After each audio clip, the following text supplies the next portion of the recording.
ಭಾಗದಲ್ಲಿ ನೀಟ್ ಪರೀಕ್ಷೆಯಲ್ಲಿ ಗೊಂದಲ ನಿರ್ಮಾಣ ಆಗಿದೆ. ಆ ಒಂದು ಹಿನ್ನೆಲೆಯಲ್ಲಿ ಪ್ರತಿಭಟನೆಯನ್ನ ನಾವೆಲ್ಲ ಯುವಕರು ವಿವಿಧ ಸಂಘಟನೆ ಮುಖಂಡರು ಹಮ್ಮಿಕೊಂಡಿದ್ದಾರೆ. ಇದು ಬಹಳ ಒಳ್ಳೆಯ ಬೆಳವಣಿಗೆ. ಯಾಕೆಂದ್ರೆ ನೀಟ್ ಪರೀಕ್ಷೆ ವ್ಯವಸ್ಥೆಯಲ್ಲಿ ಆಗಿರ್ತಕ್ಕಂಥ ಲೋಪದೋಷ,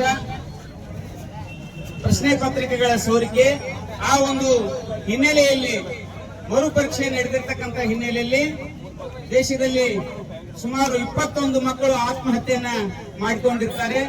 ಇದು ಕೇವಲ ಆ ವಿದ್ಯಾರ್ಥಿಗಳು ಅಥವಾ ಮಕ್ಕಳು ಮಾಡಿಕೊಂಡಿರ್ತಕ್ಕಂಥ ಆತ್ಮಹತ್ಯೆ ಅಲ್ಲ, ಸರ್ಕಾರದ ವ್ಯವಸ್ಥೆಯ ಕೊಲೆ ಅಂತಕ್ಕಂಥ ಮಾತನ್ನ ಈ ಸಂದರ್ಭದಲ್ಲಿ ಹೇಳಲಿಕ್ಕೆ ಬಯಸ್ತೇನೆ.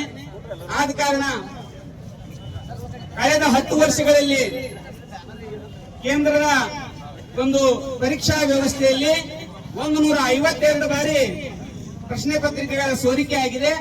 ಅದರ ಜವಾಬ್ದಾರಿಯನ್ನ ಕೇಂದ್ರ ಸರ್ಕಾರ ಹೊರಬೇಕಾಗ್ತದೆ. ನೀಟ್ ವ್ಯವಸ್ಥೆಯನ್ನ, ನೀಟ್ ಪರೀಕ್ಷೆಯನ್ನ ಸರಿಯಾಗಿ ನಡೆಸಲಾರದಂತ ಶಿಕ್ಷಣ ಸಚಿವರಾಗಿರ್ತಕ್ಕಂಥ ಮಾನ್ಯ ಧರ್ಮೇಂದ್ರ ಪ್ರಧಾನ್ ಅವರು ನೈತಿಕ ಹೊಣೆಯನ್ನು ಹೊತ್ತು ಆ ಕೂಡಲೇ ರಾಜೀನಾಮೆಯನ್ನು ಕೊಡಬೇಕಾಗಿತ್ತು.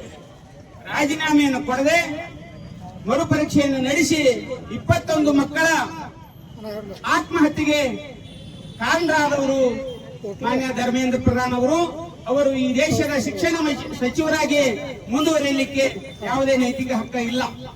ಆದ ಕಾರಣ ಅವರು ಈ ಕೂಡಲೇ ರಾಜೀನಾಮೆಯನ್ನು ಕೊಡಬೇಕು ಮತ್ತು ವ್ಯವಸ್ಥೆಯಲ್ಲಿ ಆದ ದೋಷವನ್ನ ಸರಿಪಡಿಸಿಕೊಳ್ಳಲಾಗದಂತ ಈ ಕೇಂದ್ರ ಸರ್ಕಾರ ಇವತ್ತು ನೀಟ್ ವ್ಯವಸ್ಥೆಯ ಲೋಪದೋಷಿಯಾಗಿ 2 ತಿಂಗಳ ಗತಿಸಿದ್ರು ಪ್ರಧಾನಮಂತ್ರಿ ಅವರು ಮಾತನಾಡಲಿಕ್ಕೆ ತಯಾರಿಲ್ಲ.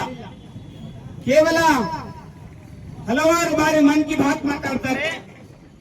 ನಮಗೆ ಈಗ ಬೇಕಾಗಿರುವುದು ಮನ್ ಕಿ ಬಾತ್ ಅಲ್ಲ, ಈ ದೇಶದ ಸಮಸ್ಯೆಗಳ ಬಾತನ್ನ ಪ್ರಧಾನಮಂತ್ರಿ ಅವರು ಮಾತಾಡಬೇಕಾಗಿದೆ.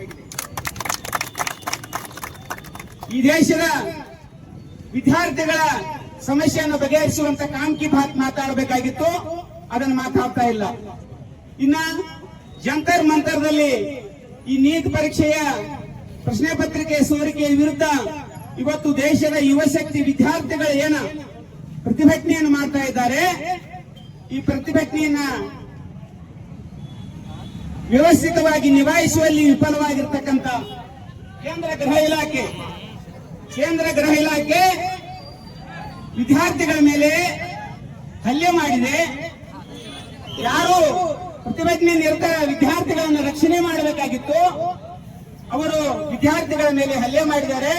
ಇವತ್ತು ದೆಹಲಿಯಲ್ಲಿ 134 ಮಕ್ಕಳು ಆಸ್ಪತ್ರೆಯಲ್ಲಿ ದಾಖಲಾಗಿ ಚಿಕಿತ್ಸೆ ಪಡೆಯುತ್ತಿದ್ದಾರೆ. ಕೆಲವರು ಐಸಿಯುನಲ್ಲಿ ಚಿಕಿತ್ಸೆ ಪಡೆಯುತ್ತಿದ್ದಾರೆ. ಇದಕ್ಕೆ ಯಾರು ಜವಾಬ್ದಾರ? ಇದರ ನೈತಿಕ ಹೊಣೆಯನ್ನು ಹೊತ್ತು ಕೇಂದ್ರ ಗೃಹ ಸಚಿವರಾಗಿರ್ತಕ್ಕಂಥ ಮಾನ್ಯ ಅಮಿತ್ ಶಾ ಅವರು ಕೂಡ ನೈತಿಕ ಹೊಣೆಯನ್ನು ಹೊತ್ತು ರಾಜೀನಾಮೆಯನ್ನು ಕೊಡಬೇಕಂತ ನಾವು ಅವರಲ್ಲಿ ವಿನಂತಿ ಮಾಡ್ತೀವಿ.